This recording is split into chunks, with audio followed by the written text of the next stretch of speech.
Bendahara Umum Partai Nasdem Ahmad Sahroni menyebut keinginan Partai Demokrat agar Anies segera mendeklarasikan baca pres tahun pemilu 2024 nanti.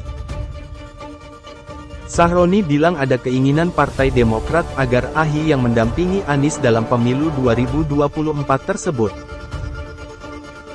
Namanya usaha, boleh-boleh aja, kan nggak ada paksaan, ya namanya normal nanya kapan mau umumin, wajar lah, namanya partai besar juga, pengen kader sendiri yang muncul sebagai cawapres Anies.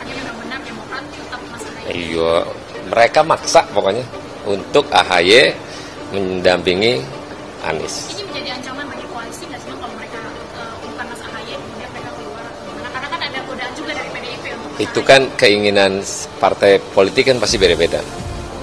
PKS beda, Nasdem beda, Demokrat beda. Semua partai selain koalisi perubahan pasti punya keinginan yang sama, pengen cepet-cepet diumumin cawapresnya.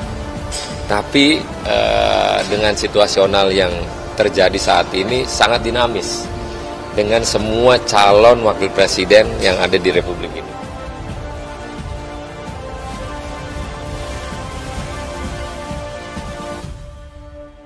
Meskipun elektabilitas AHY lebih rendah dari Menteri Pariwisata dan Ekonomi Kreatif Sandiaga Uno, hal itu disampaikan oleh Ketua Badan Pemenangan Pemilu.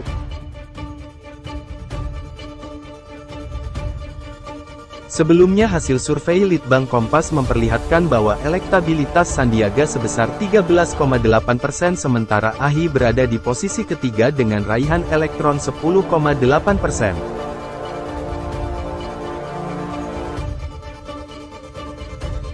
AHY pun disebut tengah dipertimbangkan responden untuk berpasangan dengan 3 figur capres terkuat, namun Andi menilai AHY memiliki modal lain yang tidak dimiliki lainnya.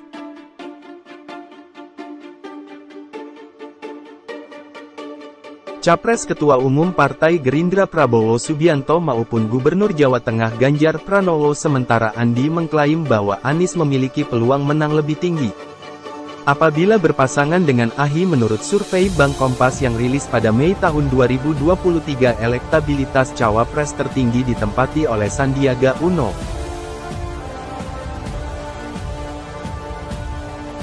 Posisi kedua ada Ridwan Kamil dengan 9,3% dan disusul Ganjar Pranowo 5,2%. Posisi keempat, kelima, dan keenam Anies Baswedan dengan 4,8%, Erick Thohir 4,5% dan AHY 4,1%. Survei ini melibatkan 1.200 responden di 38 provinsi di Indonesia, memiliki tingkat kepercayaan 95% dengan margin of error lebih kurang 2,83%. Tarik-menarik bakal calon presiden yang menjadi pendamping Anies Baswedan terus berlangsung dan Partai Demokrat terus berupaya agar AHY ditunjuk menjadi bacawa pres.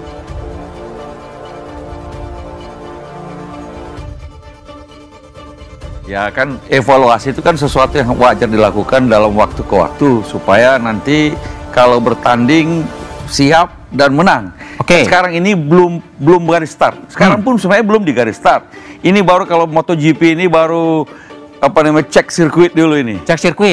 Tapi gini, betulkah AHY memang harga mati harus berpasangan dengan Mas Anies? Kalau kami kan dipersilahkan Mas Anies untuk memilih calon wakil presidennya. Oke. Lalu kemudian tentu saja kalau kami ditanya, kami menyodorkan Mas AHY, Anies AHY.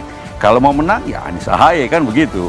Sebenarnya kalau kita lihat, kalau kamu hanya tunggu pada waktu masa kampanye, itu cuma 75 hari dan itu sedikit sekali untuk negara yang begitu luas. Sehingga mestinya, apalagi misalnya kami koalisi perubahan dan persatuan itu 3 partai yang harus menyatukan kekuatannya bersama-sama dalam satu barisan mendukung Mas Anies sebagai calon presiden. Tapi AHY harga mati harus jadi cawapres. Ya kami menyodorkan, mari kita banding-bandingkan. Jadi bukan kalau lagunya Ojo dibanding-bandingin, kalau kami monggo dibanding-bandingkan. Tapi kalau based on surveinya Kompas kan lebih rendah dibandingkan Mas Ridwan Kamil dan Mas Sandiaga, pasangan dengan Mas Anies. Lah, kan kalau di koalisi perubahan siapa jadi capresnya, Mas Anies sebagai capresnya, wakilnya juga harus membawa arus perubahan. Harus juga platformnya juga perubahan. Kalau Mas Anies pasangannya yang ingin melanjutkan status quo, kan bagaimana rakyat melihatnya dalam konteks arus perubahan ini?